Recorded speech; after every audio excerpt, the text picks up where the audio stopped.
Tom Evans, welcome back to the Singletrack podcast. It's great to have you here as always.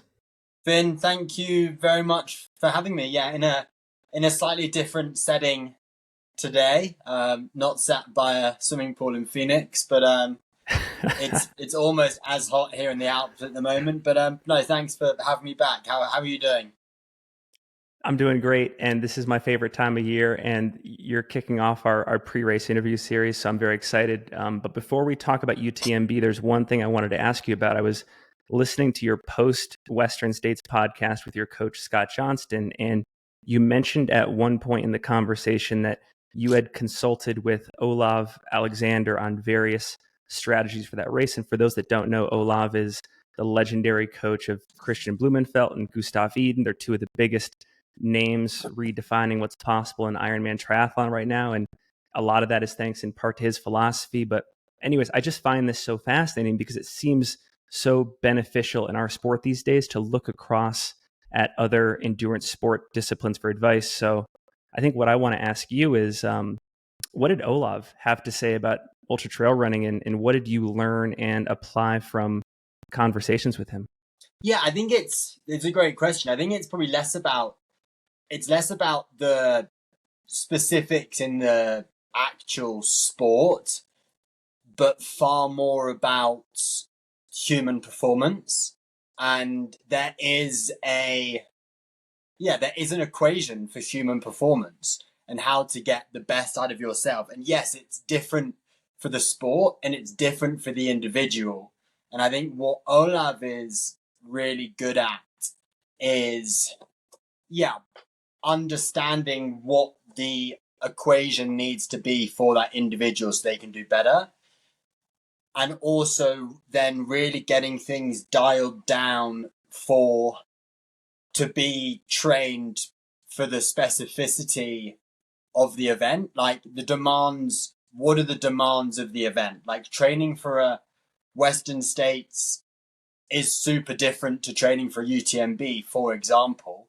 So it's okay, well, how can maybe we don't need to change physiology, but how can we optimize physiology for the demand of the race? So whether that's, I take Western States, for example, where it can be really hot, and it wasn't this year, but preparing for the heat wasn't a bad thing. It's still a super beneficial thing. So just getting the periodization around heat training and actually getting into the real science of it, because for years you sort of see people sort of sat in a sauna the weeks before Western States, and like my main bit of advice would be don't rely on the sauna for heat training. Like in my opinion, and there are some other ultra running coaches who would say, oh no, this is really good, it really works. In my opinion, it's not specific enough. And I don't think it works. Like I think I was as well heat prepared as I possibly could have been for Western States. And yes, I went in the sauna, but that was mainly for recovery. That wasn't to make heat adaptations. And I guess now we've looked at like locations to train for UTMB. And yes, in one hand, you go to Chamonix and you can train for the specificity of the course. But Chamonix is like the lowest part of the whole of the UTMB course, pretty much. And actually, the altitude is going to be way more important than the specificity. So we came back up to teens. So no, it's been really good, and we take lots from different sports. And I think ultra running sort of has been very sort of insular and very inward looking for the last couple of years, with the exception of a few athletes who very much look outside of the trail running, outside of ski mountaineering, and outside of those sort of standard mountain sports into those endurance sports. And like I take a lot of lessons from like Grand Tour cycling, like the Tour de France, or any other major stage races in cycling, or some super long gravel riding, as well as people doing Everest expeditions, because I think we can learn so much. If you're always in the same classroom, how are you going to learn more when no one's learning anything? Like, get outside your classroom where you can learn and then adapt it to make it specific and completely relevant for you.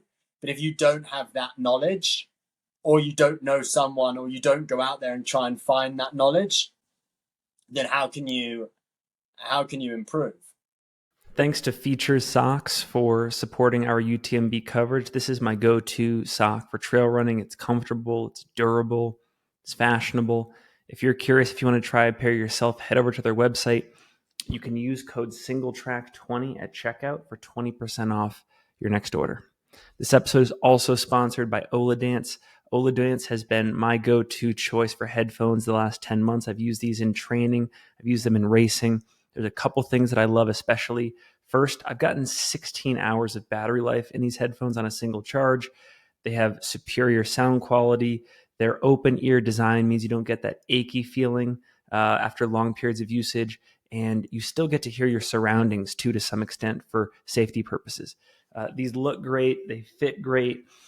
If you're curious, if you want to try a pair, head over to oladance.com/ST. And if you use the code ST at checkout, you'll get $30 off a pair of these OSW2 headphones. They're awesome. I've used them in just about every training environment possible. I recommend them. Go check them out. I love that analogy. Talking about UTMB for a moment, you're one of the ambitious few athletes attempting the Western States UTMB double on the men's side this year. I know Tyler Green is doing the same. It appears that Mathieu Blanchard is in as well after contemplating things for a bit. I'm curious, in your specific case, do you feel recovered enough from Western? Don't forget. And Dan Jones. Who's out here as well. Cannot forget Dan Jones. Yeah, cannot forget the legend, the Kiwi Dan Jones. But he's going to be he's going to be top 5 guaranteed. I love it. I love the prediction. In your case, do you feel ready to run hard? Like, what are the signs in your mind and body say right now about giving yourself that space to suffer and do what it takes to be competitive? I think physically, with any of these races, who knows? Like, you don't know if you've overcooked it in training. The one thing that I know I haven't done is overcooked myself in training. Like, I've gone in with similar sorts of hours as I had in the sort of 4 weeks before UTMB, before Western States. It was actually pretty similar to the sort of hours that I was training for UTMB last year. Physically, there's definitely still a question mark. Like, I've done one proper long run that was just over 7 hours, that I did sort of through the night as well. Just doing like a full race replication, like starting at 6 p.m, race day food, race day warm up, shakeout in the morning, and then testing different bits of kit, different head torches, just to get everything dialed in. Physically, it was okay. It was nothing. Whereas I think a race like Western States, there are certain workouts that you'll crush, or you'll run out of the canyon one day and you'll think, yeah, I'm popping, I'm good to go. Whereas I think for a race like UTMB, you genuinely don't know. Like, things can indicate that you're in great shape. Like, you could be climbing well, you can be descending well, but 20 hours through the night is a completely different sport to 14, 15 hours in the day. I think the one thing that I know I am prepared for, and prepared more than any race that I've ever done, is mentally. Like, I know how hard it's going to be. I know how much I am going to suffer, and probably suffer more. Normally, when you're in a race and you're sort of around people, you think, oh, well, if I'm suffering, well, everyone else is suffering. Like, I am fully expecting to start suffering before other people, just because I'm carrying a little bit more fatigue, as are the others who have raced Western States or Lavaredo or other big races. I think with a race like UTMB, like the mental aspect is arguably more important than the physical aspect. Like I take like there's a heat wave at the moment in the Alps that's supposed to end sort of in like 2-3 days time. And what typically happens in the Alps is like 10 days after a heat wave, the weather is absolutely horrendous. Like Mm. I'm expecting snow. Like Wow. I think it's going to be a really, really brutal, cold at night and then quite warm during the day. It's going to be like a 2018 UTMB. Like it's gonna be really, really tough. And I think there will be lots of people who physically are in incredible shape, and they'll sort of say, "Oh yeah, like I'm ready to suffer. I'm ready for it to be hard." But like, I think it's going to be really.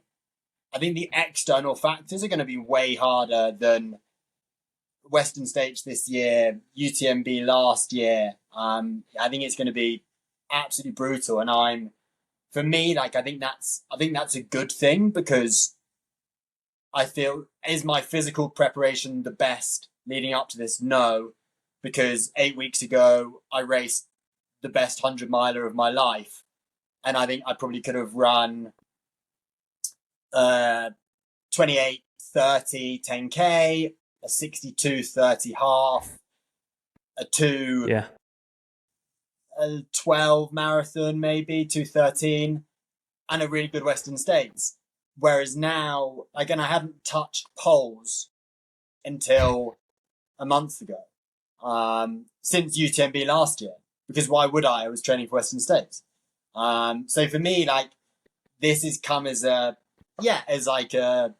is just a bonus that physically, who knows? There's always going to be question marks. You can think you're in the best possible. Almost, I think the better shape you think you're in, the more danger it is because I think physically it doesn't matter that much what shape you're in because it's 20 hours. There's no physiology that's necessarily going to help you over that time. And yeah, so I think it will be, it's going to be a wild year, I think. Thanks to Kodiak Cakes for sponsoring this UTMB coverage. I have used and loved their pancake mix for years now. It's been part of my post long run breakfast tradition. If you're curious, if you want to check out their products yourself, head over to their website. You can use the code Singletrack15 at checkout for 15% off your next order. Also, thanks to Morton for supporting this coverage. I recently used Morton's hydrogels during my run of the 100-mile wilderness in Maine. It's excellent. Here, for example, is their 320 drink mix. You can also get it in the caffeinated form. They've got the 100-calorie caffeinated gels. New product being their bicarb. We just talked about this with Tom Evans on the show. Maybe you're listening to that episode right now. But if you're curious, head over to their website, morton.com. That's MAURTEN.com. I love and trust these products. A couple other things I love with the gels. They go down easy. No palate fatigue. I cannot say the same thing about other gels. And they're made with natural ingredients, no artificial colorings, no preservatives. So if you care about your overall health, if you care about what you're putting into your body, this is a great gel option. Your coach, Scott, referencing that episode you guys did together on Evoke, was also saying that you've done an excellent job in your last few go-rounds at UTMB and Western States training, again, like you said, training for the demands of those races. But then he also added in, he thinks you could do even more. He thinks you can handle even more. But just based on what you were saying there, it sounds like, there wasn't much you could do post Western States to be better for UTMB. It was more like risk mitigation and making sure you don't sort of like blow your cover and get to the start line in as decent a shape as possible. So was there any risk taking involved in this block in terms of trying to handle more workload, or how did you approach it? It's a great question because, and I think the reason why, well, in my opinion, I think the really difficult thing from going from Western States to UTMB with people's training is thinking after Western States, like, oh my gosh, I've got 8 weeks till this massive mountain race. I need to really prepare for it, and actually forgetting the incredible training that you've done before. Like aerobic fitness is aerobic fitness. Like it's like an iceberg. and the aerobic fitness is what's underneath the water, and then the specificity is the tip of the iceberg. So actually, if you've combined like all of that massive bits of training and then some of the sexy, really specific Western States, really sexy UTMB stuff at the top, you've still got that incredible base fitness that's not gonna leave your body if you take 10 days easy. So yeah, so we didn't. This will be the first time that I've not done. If you looked at the block on its own, this would be the first time that I've not done like a foundation aerobic building base block. It's kind of almost been like aerobic maintenance and then just trying to change that specificity. I've not run. I've probably not run anything quicker than a 6:30 minute mile since Western States. Wow. Because I don't think there's need to. Have I done sessions that my grade adjusted pace is at 5 minute miling? Yes, because it's been uphill. Because that's what I needed to get good at, uphill using poles, getting comfortable at altitude rather than like the downhill training. The leg strength is there from Western States. Like you're super strong running downhill, and if you're not going to be able to finish the race strong. So yeah, we did a little bit more strength work in the gym at the beginning of the block, and then yeah, did a lot of sort of uphill, shorter intervals just to sort of get the body used to creating a little bit more force going uphill. And then it's all a bit the uphills at Western States minus the first climb up the escarpment, which is a hike. You're running every climb pretty much. Whereas at UTMB, you're pretty much hiking every single climb. So that's sort of a pretty big shift. And yeah, just getting sort of used to using poles again, getting used to carrying a pack with a little bit of weight on. Because yeah, these things make a difference. And then, but yeah, the training's sort of it's been fun. I guess there hasn't been much risk in it. We've done lots of like 3 to 4.5 hour runs and only one 7.5 hour run. But I did a 15-hour run 8 weeks ago. That, in my opinion, was the best run that I've ever done. I'm not losing it. I don't think you're going to lose that in a week or two of not training. You know, going into the 2022 UTMB, you sort of had the uncertainty of high performance coming off a major surgery working against you. Obviously, you ended up having a great day, but I wanted to mention that because I'm thinking ahead of this year's race. The thing working against you is having Western States in your legs. Do you think it's still possible to hit your potential at this race with Western States in your legs? Or do you think you have to expect that it'll be more like, I'm going to go out there and I'm going to do the bare minimum to try and win or podium? So I think one of the ultimate questions with this double is like, does UTMB need to be the only thing on the calendar for most athletes, even high level athletes like you, to get that done? It's a really good question. And I think like, UTMB can be such a high pressured race. Like there are lots of people who have put a lot of emphasis on UTMB. I take Jim, for example, who has completely changed his life for one race. And for me, like, don't get me wrong, like, I love trail running and I love this sport. But for me, there is lots outside. I've got lots going on outside of the sport as well. And I think a race like UTMB, it is a super high pressured environment if you let it become super high pressured. And if you put all of your eggs in the UTMB basket, which maybe you need to do in order to have a really good result. But I think for me, like, I can go into the race with no expectations. No one is because no one's done it before. No one is expecting it. I think they're probably kind of expecting, yeah, Tom Evans will be there for the first half till Courmayeur, and then the wheels are going to fall off, and he's really going to suffer, because that's typically what's happened from people who have done who've done the Western States UTMB double previously. And if that's what happens, for me, that's what happens. Like, don't get me wrong, I would love to do well, and I am aiming to top my Western States performance from this year. That would be the absolute dream goal. But for me, I can go into the race with zero pressure, because I'm not expecting anything from myself except to give my all. And if that means that you're stood at the top of the podium, then great. And if that means I drop out in Courmayeur, that's also great. Like, this isn't in my UTMB isn't in my race calendar. So when I spoke to my sponsors at the beginning of the year, UTMB was not even mentioned.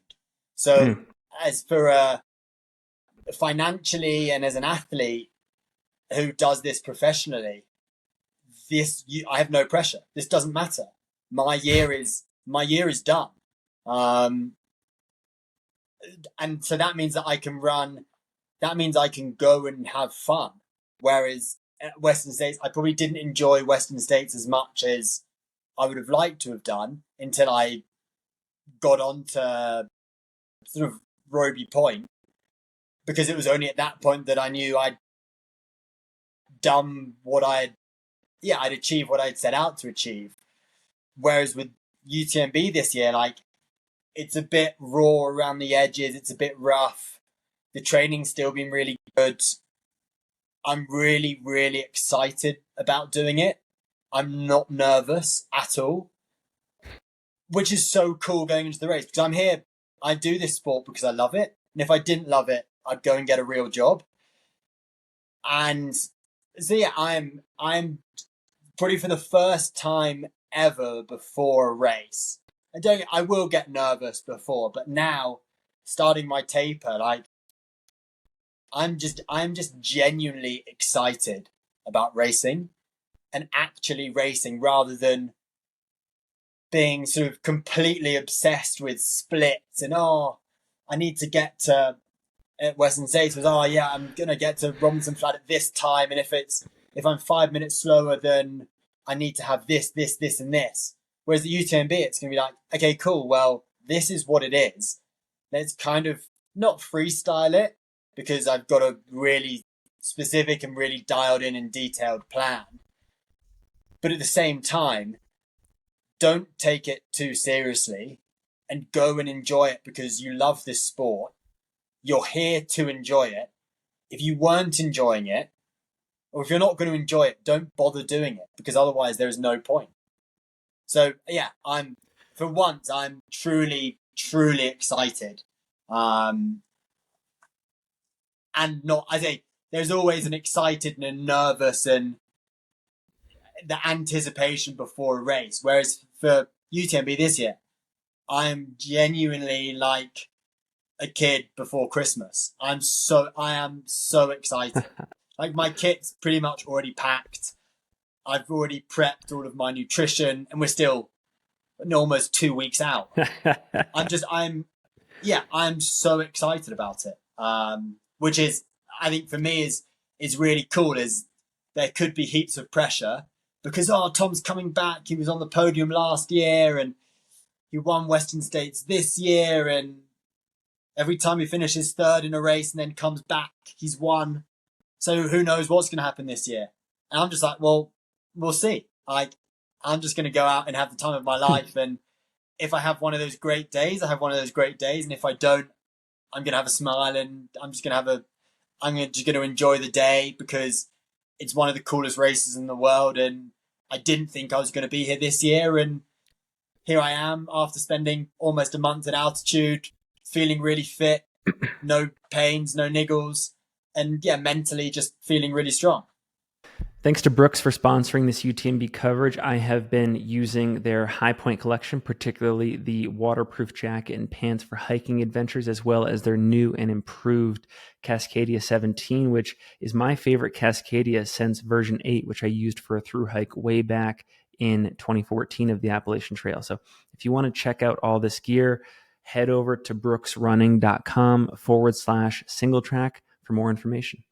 There's a couple questions that I want to ask you about in-race nutrition because these are two potentially fascinating avant-garde, we can call them, elements of your approach. First, are you going to be using any of that Morton sodium bicarb during this race? And if so, how would you use it? What do you see as the perceived benefits of using it mid-race?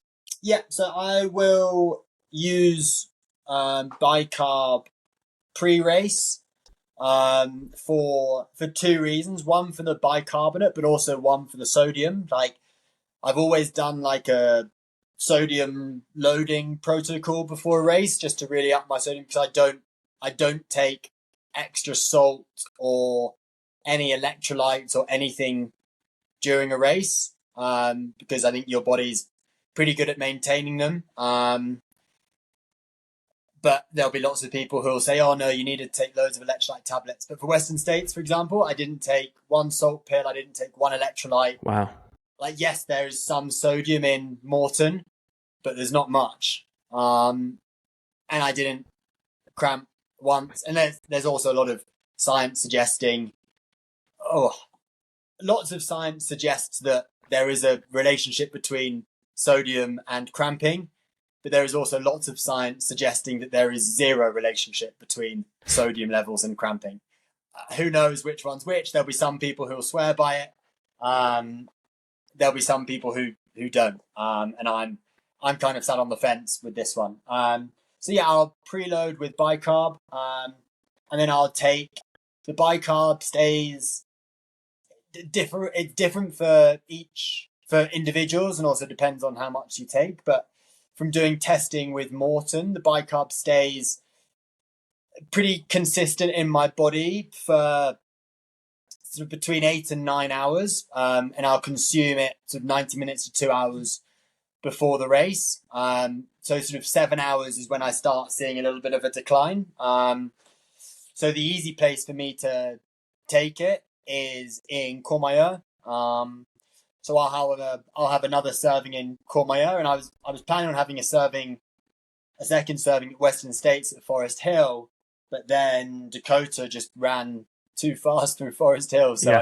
I didn't take it. So I thought actually it's not worth it. I'm going to get far more from running with him. So yeah, I'll take 2 servings, and I guess sort of the real benefits that I found with it is one,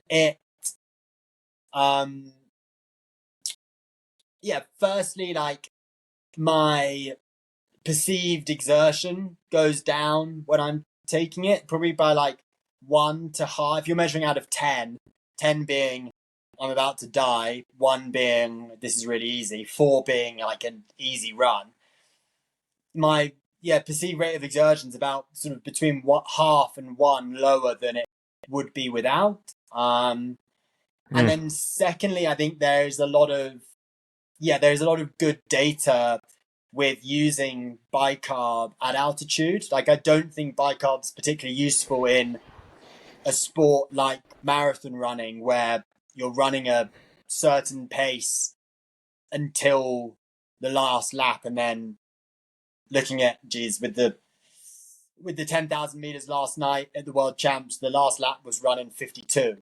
Everything else was in 66 till the last lap was 52. And I don't think bicarb's particularly going to help you there. But in a sport like trail running, like if you look at if anyone goes and does a run and then wear a heart rate monitor, and you look at your heart rate throughout the run, especially if you're running in the mountains, your heart rate will be like this the whole time. And like what the bicarb does, it acts as sort of a little bit of a buffer. So if you go over your lactate turn point, your lactate threshold, so your body's producing more lactic acid than it can get rid of, what the bicarb will do is it will help to break it down. So if, for example, someone tries to make a breakaway halfway up a climb and oh, actually, I can't go above 160 beats a minute heart rate. Otherwise, I know my body, that's when I know my lactate levels start to go up. Actually, if I'm using bicarb, I can probably go to 164, 165 beats a minute and be able to get rid of that lactic acid. So that's, predominantly those are the main reasons that I would use it. And yeah, geez, I'm sponsored by Morton, so I'd have to say it, but actually I don't have to say it. But it's, for me, it's a complete game changer. Like, yes, it's expensive, but if you look at the athletes who are using it deliberately, like, it's a weird product. It's a super weird consistency. You're not eating it for pleasure. And if you look at the sort of athletes who are taking it and then the results that they're getting in, I use cycling as an example. A lot of, I think over 50% of the stage winners at this year's tour were using bicarb, which is pretty insane. One more nutrition question. And I saw you taking exogenous ketones at Western States. Is that something you're going to do again at UTMB? If so, why? And what do you see as the benefits there? Again, ketones is another one that they taste absolutely disgusting. So and they're super expensive. And yeah, geez, all of the ketones that I used in the build up for Western States, I paid for. And it was stupid expensive. And fortunately enough, I've now managed to get some freebies. So yeah, I think for me, there's three key reasons why I would use, from what I have seen, and there is, again, this is a super case by case study. There are some people who react well to them. There are other people who don't react particularly well to them. So for me, I find, like, having worn like a continuous glucose monitor while taking ketones, my glucose levels are way more stable when I'm using ketones. I don't get massive spikes, they're massive drops. So it's far more difficult to bonk. Secondly, I've been using ketones in training for recovery. Like, there is quite a lot of science out there suggesting the post-exercise EPO production in your body.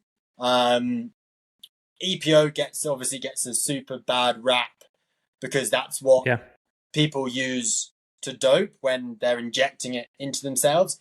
But your body produces small amounts of EPO. So if ketones are helping you to increase your post-exercise EPO, it's like being at altitude. And it's a fully legal product. So I kind of, if it is doing that, then great. And if it's not, well, there isn't sort of the science to fully back it up. And then thirdly, the new stream of science with ketones is it helps and it increases the release of dopamine into your bloodstream. And dopamine is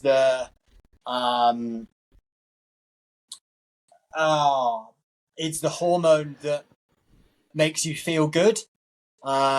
It's sort of when you're happy and you're laughing and you're smiling, it's what your body secretes, it's what your body releases. And in an ultra marathon, if you feel bad, you're more likely to slow down. Whereas if you feel good, you're more likely to keep going. And like, you look at the psychology wise, like, there was a really interesting study done, and you see, and the best example is either Courtney or Eliud Kipchoge, and when they're running, you'll just see them smiling. Like, smiling in a race is one of the biggest performance enhancers that you can do, because it's convincing. When you do that, it's sort of muscle memory. You start smiling, your body releases dopamine, it makes you feel better than you actually do. And if you can get help with that, then I kind of feel like that's, And if that it's only a that's what some science is suggesting. There is other science suggesting that it doesn't do that. But if it's gonna help at all, then great. And yeah, I found it super useful. Like I can definitely see the benefits of being on a ketone diet, but it's just way too high risk. Yeah. I do think you need, as a endurance athlete, you do need carbohydrate, especially when you start running at altitude and at the paces and efforts that it takes now to do well in these races. No matter how sort of fat adapted, if that's even a thing, you're going to need to use carbohydrate when you're at 2.5, 3,000 meters above sea level, because there's not enough oxygen for your body to break down fat with the oxygen to do it. So you have to use carbohydrate. And if you've only got a very limited amount of carbohydrate, that's then when things are going to start to go wrong. Tom, I could talk to you all day, but I want to be respectful of your time. I just have a few more questions. The first, and this is maybe the last thing I wanted to ask you about in terms of in-race execution. Is there anything you're changing in this year's UTMB versus last year, or anything you're experimenting with that might be interesting for the audience to hear about? I guess sort of probably just race without sort of giving my plans away too much. Yeah. Last year I ran really conservatively for the I never felt like I was sort of particularly outside of my comfort zone, which I kind of plan on. If the opportunities open up this year, I kind of plan on being outside of my comfort zone a little bit earlier than Valacine. Like last year, Jim and Killian made their break going over the pyramids of Calcane, and Zach Miller and I didn't. We kind of just stayed together, and they put 10 minutes onto us on the descent from there into Courmayeur. And we kind of just chilled out and just thought, right, let's sort of just steady Eddie and it'll be all good. And yeah, if the exact same race would happen this year as it did last year, then I would plan on at least trying to go with that break and being a little bit more aggressive rather than being a little bit more conservative. Another question I want to ask you just revolves around how fast our sport is evolving and how quickly the demands of high performance at a race like UTMB are evolving. And it makes me wonder, in your case, do you feel any pressure that what worked to get you on the podium in 2022 might, because the sport is changing so fast, those strategies or that version of yourself is becoming obsolete? Like, do you feel like you have to reinvent yourself or significantly improve yourself each year? Or do you feel like generally who you were in 2022, your approach in 2022 is still mostly sufficient for a podium or a win this time around? I think, the answer is who knows?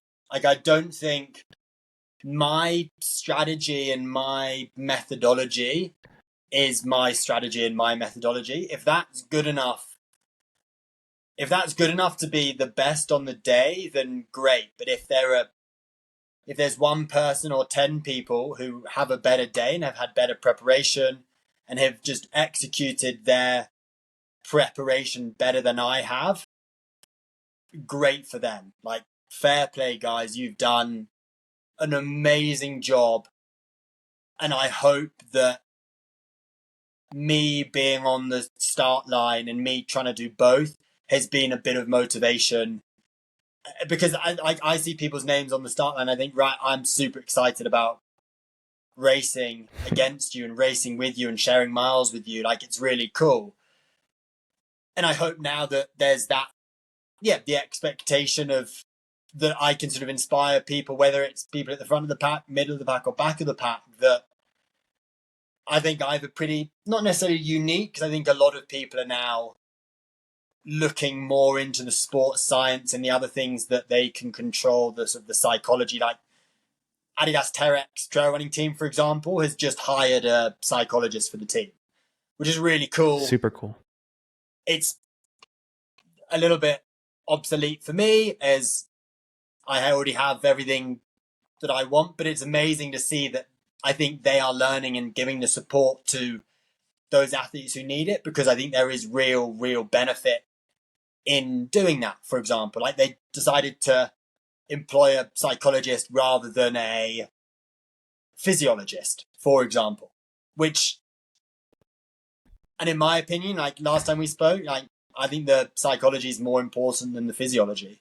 So yeah, I think, for me, like, have I done enough? I don't know. If I can bring, or if, like, for me, I would love to have a really smooth sailing day. Like all of my 100-milers so far, nothing's gone massively wrong. I feel like if anything is going to go massively wrong on a 100-miler, it's going to be in 2 weeks' time at UTMB. But I feel like if things do go wrong, I'm really prepared for them to go wrong. And actually, if they do go wrong, then like I said earlier, yes, obviously I care, but there's no pressure because I'm kind of expecting it to happen rather than thinking, last 12 months ago, 2 years ago, I had surgery. And then 12 months ago, I had a great race at UTMB on the podium in my first try. Since then, I've had some good races. But yeah, just because you've done well once doesn't guarantee you're going to do well again. Or have you learned from mistakes that you made the year before and you perform better? Or you do exactly the same thing that you did last year and you finish and you run exactly the same splits that was your best possible day and you finish 10th because there are 9 people who ran better than you on that day. And for me, like, I want to get every inch and every ounce of performance out of me. And I think that will, I feel like I am more than ready to give it absolutely everything. And if that turns into having a great race that I can look back on, turns into a great race and I get a framed picture at the finish line, great. But actually, if it doesn't, it's I can look back and think, geez, like it was pretty ballsy doing Western States and UTMB in the same year. I gave it everything. Would I do anything different? No, like I can sit here now and say, up till this point, I wouldn't do anything different. Like I don't think I could have done anything more. I don't think I should have done anything less. Like I feel like I'm in a really good place. And if that leads to a great day, then great. And if it doesn't, well, if I tried, like you can only one person can win the race. There are going to be far more people disappointed with their performance than happy with their performance. And I am happy. Well, I'm not happy to be disappointed, but I am okay in being disappointed. Like, I guess sort of getting a little bit deep for a minute. Like, I really enjoyed Western States, but I've not thought about it since the race finished. Like I've been so focused on this and I really haven't embraced winning the biggest race of my life so far. And I really haven't celebrated it. That would probably be the only thing that I would change in this training block, is taking a couple of extra days to really enjoy and really celebrate something that I put my soul into, and I haven't at all. And I think that's sort of a big lesson for me, and I think for a lot of other people, is like, you don't know if you're ever going to finish on the podium again. You can be one of the best athletes in the world. You can have great results. I may never win another race. And if that's the case, that's the case. But yeah, then my one regret from Western States would be not enjoying the win as much as I could have done. And the plan is post UTMB to probably end my season Mm. opportunities arise and people ask, "Oh, we've got this really cool race. Do you want to come and do it?" Or why don't you try this FKT or do this or do that? And yeah, I guess it's a tricky one, and you just never really know. So yeah, I think just enjoying being there in the moment. And I guess at UTMB last year, like I expected so much from myself and sort of got caught up in the moment, and I wasn't really thinking about the moment. I was thinking more about sort of the previous 12 months and getting there.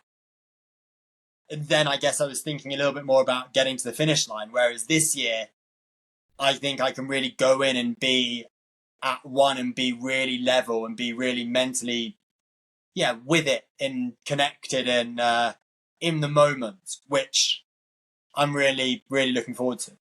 Last question for you. And it comes down to prediction. So ahead of Western States earlier this year, you felt that right around 14:30 was going to be what it took to win that race. You were pretty darn close. It ended up being 14:40. You won the race. Do you have any similar sense or willingness to make a prediction about what it's going to take at UTMB this year? I know that you said earlier in the conversation that this could be a race like 2018 where winter conditions make things a little bit unpredictable or hard to gauge. But yeah, what are your thoughts there? Like, I loved the Dan Jones top 5 prediction earlier. So I'm curious what you think here. I think there will be the top 10 will be heavily dominated by the Kiwis and the Americans. There will definitely be one American and one Kiwi in the top 5. I'd be very surprised if there wasn't either 2 Americans or 2 Kiwis in the top 5. I would be amazed if anyone ran sub 20, but I think quite a few people will try and run sub 20. And I think if you're trying to run sub 20 by the time you get to Grand Col Ferret, the wheels will have fallen off. Whereas I think there'll be a very big group running very, very similar splits to what I ran last year, 20-30 splits, and then slowing down a bit at the end. Yeah, I think the winner, whoever gets to Courmayeur first this year will not win the race. Whereas last year, the top 5 through Courmayeur ended up being the top 5 in the race. Whereas I think this year it will be the opposite. Tom, it's always a pleasure to chat with you. Thank you so much for just sharing all of this wisdom and insight ahead of the race. We're very much looking forward to following your effort. Any final things you want to say or leave the audience with before we go? Yeah, I think there's so much around these big events. And yeah, events being sponsored by things that are outside of the athlete's control. I've had a lot of not hate mail, but a lot of very negative messages I very rarely get negative messages. I've had a lot of very, very negative messages over the last couple of weeks since now that there is a new sponsor in a certain race. It's got nothing to do with the athletes. Yes, I would absolutely love things to be done in the right way, but the decisions that have been made, I found that at exactly the same time. I have nothing to do with these things. You can't really boycott these things because it's my profession, it's my job. I can't just not go to work. And I know other athletes are getting the same sort of things, and I am in working groups behind the scenes trying to right these wrongs, but some of the messages that I've had are just completely unacceptable in this sport. If you're listening to this, you know exactly who you are. So yeah, it's just, a bit mad. Yeah, I'm just trying to keep my head down and focus on the race, and at the same time working behind the scenes to make things right. Yeah, that would be my one mo. Well, I'm sorry you've had to experience that. I think it's an absolutely fascinating and necessary conversation to have at length. Hopefully, later on down the road. Very much looking forward to having you on the show again. We'll link to all of your socials in the show notes. And yeah, I took us 20 minutes over. I apologize, but it's such a pleasure to chat with you and excited to follow the race. No, absolute pleasure, Finn. Keep up the good work and look forward to speaking to you soon.